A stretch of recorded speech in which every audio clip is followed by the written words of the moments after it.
ये video disable का update देने के लिए बनाई गई है। पीएफ ऑफिस ने डिसेबल के बारे में अभी कोई भी बात नहीं करी है। लास्ट जो डिस्कशन हुआ था पीएफ ऑफिस ने उसमें बहुत पहले किया था। उसके बाद से वो एक तरह से पीएफ ऑफिस भूल चुका है कि डिसेबल वालों को भी कुछ करना है, डिसेबल वालों के लिए भी कोई नया बदलाव लाना है।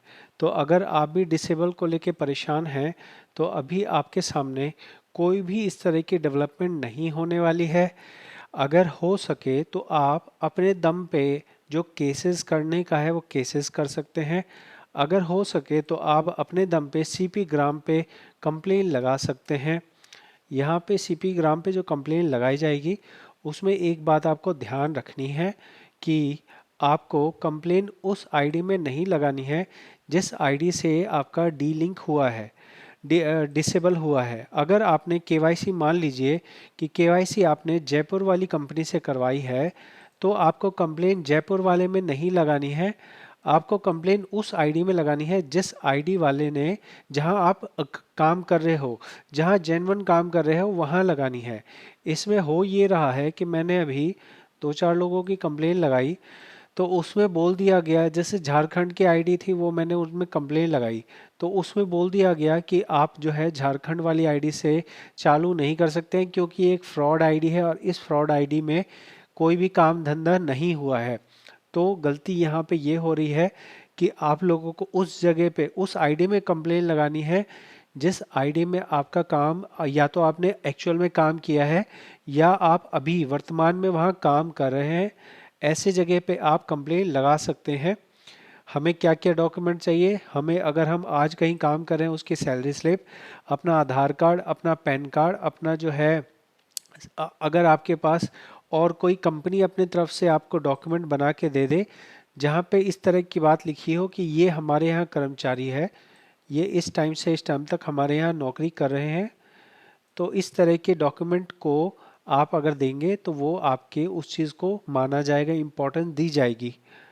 आज के पिछले 3-4 महीने के अंदर में पीएफ ऑफिस काफ़ी ज़्यादा बिजी है। पीएफ ऑफिस के अंदर में बहुत ही बड़े बड़े बदलाव हो रहे हैं।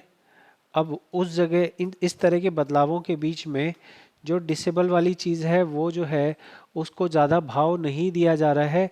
इस वजह से आप लोगों का डिसेबल अभी भी कोई प्रोग्रेस नहीं है, कुछ भी नहीं हो रहा है।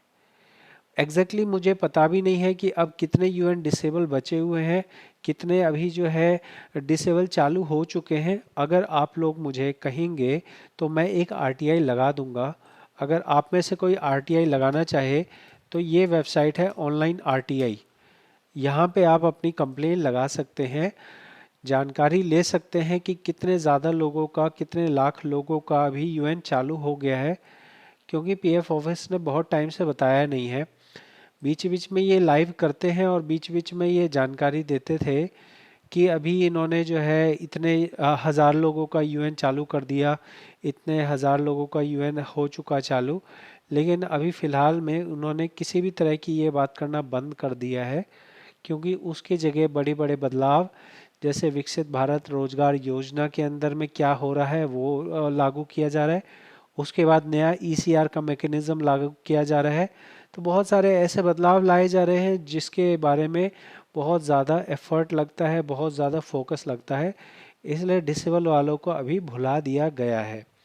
आप मुझे कमेंट करके बताइए तो मैं आरटीआई लगाता हूँ। अगर 50 कमेंट होंगे तो मैं आरटीआई लगा दूंगा। आरटीआई लगा के मैं पूछूंगा इनसे कि इन्होंने कितने लोगों का यूएन चालू किया है। पिछली बार जब मैंने पूछा था तो इन्होंने मेरे को ये बताया था कि हमें ये नहीं पता कि कितने लाख लोगों को हमने यूएन चालू किया है। इन्होंने ये कहा था कि हमें बहुत सारी कंप्लेन आई है। आप अपने तरफ से कंप्लेन लगा चुके हैं और क्या आपने सीपी ग्राम पे कंप्लेन लगाई है, ये आप कमेंट में बताएं। मैं जानना चाहता हूँ कि कितने लोगों ने इस तरह की अभी ऑलरेडी कंप्लेन लगा चुके हैं। ठीक है, बाकी आप जो भी आप कमेंट कर रहे हैं वो मैं देख रहा हूँ। डिसेबल के बारे में रेगुलर वीडियोस मैं बनाना चाहता हूँ और रेगुलर तौर पे यहाँ पे आपके सवाल होते हैं कि क्या कोई अपडेट हुआ। जैसे कोई अपडेट आता है तो डिसेबल वालों को उम्मीद होती है कि उनका भी डिसेबल चालू हो जाए। अब वो 100 लोगों का हो तो भी बहुत बड़ा नंबर है और यहाँ तो नंबर जो है लाखों में है। ABRY स्कीम वालों के लिए ज़्यादा दिक्कत है, KYC वालों के लिए थोड़ी कम दिक्कत है। आपका किस वजह से डिसेबल है ये कमेंट में बताएं। इस वीडियो के जो कमेंट्स होंगे उनको मैं समझ के उसके बाद उसके हिसाब से आगे RTI लगाऊंगा।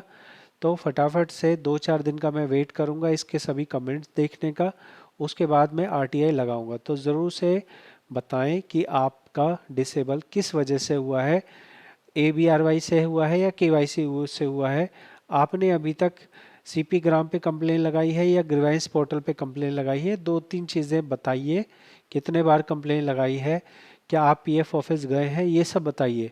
उसके हिसाब से ही मैं जो है ये RTI ड्राफ्ट करूँगा और फिर उनसे सवाल पूछूंगा, और जो भी जवाब आएगा, जो कि 15-20 दिन का टाइम लग सकता है, तो वो मैं आप लोगों के साथ शेयर करूँगा। ज़रूर से कमेंट में बताएं। बहुत बहुत धन्यवाद।